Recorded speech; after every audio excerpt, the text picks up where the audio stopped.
News art of teaching या चॅनलवरती आपल्या सर्वांचं स्वागत आहे. विद्यार्थी मित्रांनो, टीईटीची डेट आलेली आहे, आपल्याला माहिती आहे. तारीख जाहीर झालेली आहे. 10 नोव्हेंबरला आपला पेपर होणार आहे आणि आपल्याकडे फक्त आता 2 महिने राहिलेले आहेत. आणि अर्ज जर भरतो म्हटलं आपण किंवा अर्ज करायचं म्हटलं तर आपल्याकडे डॉक्युमेंट असणं गरजेचं आहे. का डॉक्युमेंट कोणते असतात आपल्याला माहित नसतं, कारण आपण 7-7, 8-8 वर्षापासून डीएड करून बसलेलो आहोत. परंतु आपल्याला नेमकं डॉक्युमेंट कोणते आहेत याबद्दल आपल्याला सल्ला देण्यासाठी कोणीच मिळत नाही. त्यासाठी हा व्हिडिओ बनवलेला आहे, ज्यामुळे तुम्हाला सोयीस्कर होईल विद्यार्थी मित्रांनो. आणि हे जे डॉक्युमेंट आहे आता सुद्धा तुम्हाला महत्वाचे आहेत आणि समोर नोकरीसाठी सुद्धा महत्वाचे असणार आहेत. विद्यार्थी मित्रांनो, टीईटी करता जो आपण फॉर्म भरणार आहात त्यासाठी डॉक्युमेंट आपण लक्षात ठेवायचे आहे आणि मी तुम्हाला सांगितलं. पहा बघा, पहिल्यांदा जर तुम्ही ऑनलाईन अर्ज करत असाल तर सर्वात महत्वाचं म्हणजे तुम्हाला तुमचा जो मोबाईल नंबर आहे तो मोबाईल नंबर महत्वाचा मोबाईल नंबर आहे, जो तुमचा स्वतःचा पर्सनल मोबाईल नंबर असायला पाहिजे, ज्याच्यात तुम्हाला ओटीपी वगैरे असणं गरजेचं येणार आहे. तो महत्वाचा मोबाईल नंबर आहे. नंतर तुमची ईमेल आयडी आहे, ते पण तुम्हाला लक्षात ठेवायची आहे. जे तुमची कायमस्वरूपी जी ईमेल आयडी तुम्ही वापरता ते ईमेल आयडी तुम्हाला असणं नसेल तर बनवून घ्यायची आहे विद्यार्थी मित्रांनो. नंतर तुम्ही जो फॉर्म भरणार आहे त्याचा पासवर्ड आयडी तुम्हाला लक्षात ठेवणं सुद्धा गरजेचं आहे. या 3 गोष्टी महत्वाच्या आहेत जे तुम्हाला कायमस्वरूपी लक्षात ठेवायच्या आहे विद्यार्थी मित्रांनो. नंतर कागदपत्र कोणते लागणार ते बघणार आहोत आपण. एक महत्वाचं म्हणजे टीसी तुम्हाला लागणार आहे. ज्या टीसी तुम्हाला माहिती आहे आपल्याला की टीसी मध्ये खूप सारा घोळ होत असतो, आपल्याला माहिती आहे. जन्माची तारीख जी असते ते जन्म दाखल्यावर वेगळी असते. नंतर आधार कार्ड असेल त्यात वेगळी असते. मतदान कार्ड असेल तर वेगळी असते. तर यामध्ये जर जन्मतारीख या सर्व गोष्टी जर वेगळ्या वेगळ्या असतील तर ते चेक करून घ्या. टीसी महत्वाची आहे आपल्याकडे. टीसी त्या फॉर्म भरायला लागत नाही, परंतु टीसी वरचा जन्म दाखला वगैरे त्या सर्व गोष्टी असणं गरजेचं आहे. असेल तर तुम्ही ते ठेवू शकता तुमच्याकडे. नंतर 10वीची मार्कशीट असणं गरजेचं आहे. 10वीची मार्कशीट तुमच्याकडे असेल तर 10वीचे बोर्ड सर्टिफिकेट पण असणं गरजेचं आहे विद्यार्थी मित्रांनो. नंतर 12वीची मार्कशीट असणं गरजेचं आहे, त्यात बोर्ड सर्टिफिकेट पण असणं गरजेचं आहे.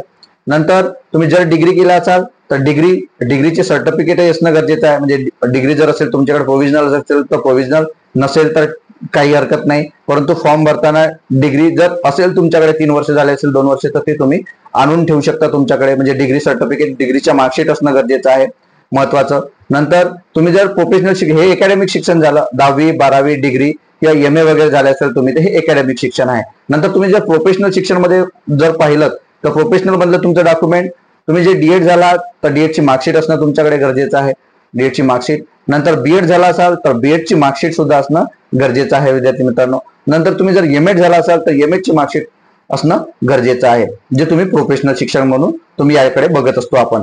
तर हे डॉक्युमेंट असणं गरजेचं आहे. नंतर तुमच्याकडे लेटेस्ट कलर फोटो असणं गरजेचं आहे. लेटेस्ट कलर फोटो आपल्याला त्यात अपलोड करावं लागतं. नंतर ज्या महिलांचं लग्न झालेलं आहे त्या महिलांचं लग्नानंतर जे नाव बदलतं याकरता त्यांच्याकडे विवाह नोंदणी प्रमाणपत्र किंवा त्यांच्याकडे जे मॅरेज सर्टिफिकेट किंवा त्यांच्याकडे गॅजेटेड असणं, म्हणजे राजपत्र त्यांचं नाव बदललेलं आहे हे असणं गरजेचं आहे. नसेल तर तुम्ही काढून घ्या. नंतर एमएससीआयटी खूप इम्पॉर्टंट आहे, एमएससीआयटी असणं गरजेचंच आहे. एमएससीआयटी सर्टिफिकेट असणं गरजेचं आहे तुमच्याकडे. एमएससीआयटी झालेलं नसेल तर तुम्हाला त्या ठिकाणी पुढे ज्या वेळेला तुम्ही नोकरी लागत त्यावेळेला तुम्हाला रिलॅक्सेशन दिलं जातं. त्याच्या 2 ते 3 वर्ष तुम्हाला ते पास करून द्यायचं असते. परंतु या नवीन जे काही भरती होत असते त्यामध्ये एमएससीआयटी गरजेचंच आहे, ते इम्पॉर्टंट आहे, अनिवार्य आहे. एमएससीआयटीचं सर्टिफिकेट सुद्धा असणं गरजेचं आहे. नंतर कास्ट सर्टिफिकेट असणं गरजेचं आहे. सर्व जातीतील विद्यार्थ्यांकरिता कास्ट सर्टिफिकेट असणं गरजेचं आहे. कास्ट सर्टिफिकेट असणं गरजेचं आहे.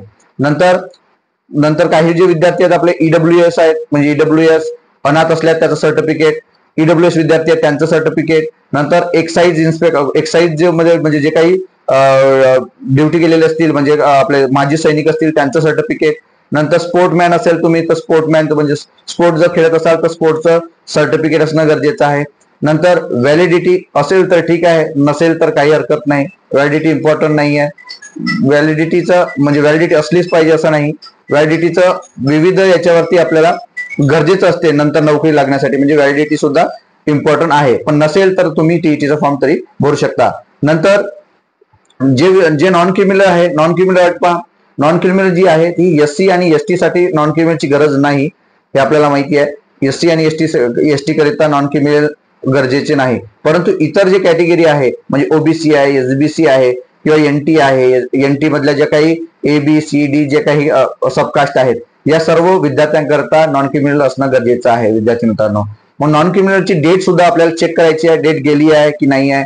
कारण आपल्याला आजपासून म्हणजे 9 तारखेपासून, म्हणजे आजची 10 तारीख आहे, 10 तारखेपासून तर 30 तारखेपर्यंत आपल्याकडे 20 दिवस मिळत आहे विद्यार्थी मित्रांनो, जे टीईटीचा आपल्याला फॉर्म भरायचा आहे. याकरिता या सर्व गोष्टी असणं गरजेचं आहे.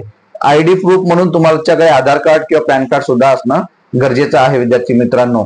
हे सर्व डॉक्युमेंट आपल्याला फॉर्म भरायला गरजेचे आहे टीईटीचा, आणि सोबत हे डॉक्युमेंट समोर पण नोकरीसाठी आणि बाकी सर्व गोष्टीसाठी गरजेचे आहेत. हे जर डॉक्युमेंट तुमच्याकडे असले तर तुम्हाला फॉर्म भरण्यापासून कोणीही अडवणार नाही विद्यार्थी मित्रांनो. आपल्याला ऑनलाईन फॉर्म भरायचा आहे, घाई करू नका. फॉर्म जेव्हा भरता त्यात 2 ते 3 वेळा चेक करा, कारण एक चूक तुमची नंतर प्रॉब्लेमॅटिक होऊ शकते, समस्या निर्माण करू शकते. म्हणून विद्यार्थी मित्रांनो, फॉर्म भरत असताना कॅफेमध्ये जेव्हा तुम्ही जाता तेव्हा स्वतः फॉर्म भरा.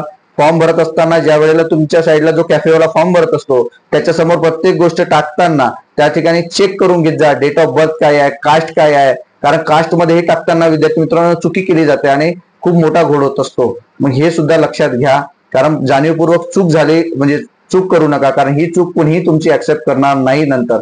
म्हणून या चुका करू नका. फॉर्म भरताना गरजेचं आहे त्या चुका होऊ नये याच्यासाठी प्रयत्न करा.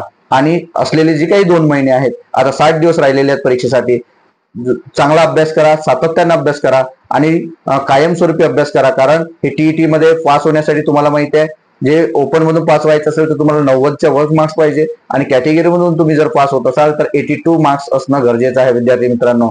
आणि याकरिता ज्यांचा सातत्याने अभ्यास सुरू आहे ते नक्कीच पास होतील, पण ज्यांनी केलेला नाहीये अभ्यास, अजूनपर्यंत सुरुवात केली नाही, आपल्याकडे 60 दिवस आहे, 60 दिवसाचं नियोजन करा, नक्कीच तुम्ही सुद्धा पास व्हाल. कारण येणारा जो काळ आहे हा शिक्षकांसाठीचा सुवर्ण काळ असणार आहे विद्यार्थी मित्रांनो. या संधीचा तुम्हाला सोनं करायचं आहे, फायदा घ्यायचा आहे. आपल्याला हा व्हिडिओ कसा वाटला हे मला कमेंट बॉक्समध्ये कळवा, आणि माझ्या या चॅनलला सबस्क्राईब करा, आणि आपले जे इतर बीएड झालेले मित्र आहेत त्या सर्व मित्रांना हा व्हिडिओ शेअर करा. धन्यवाद.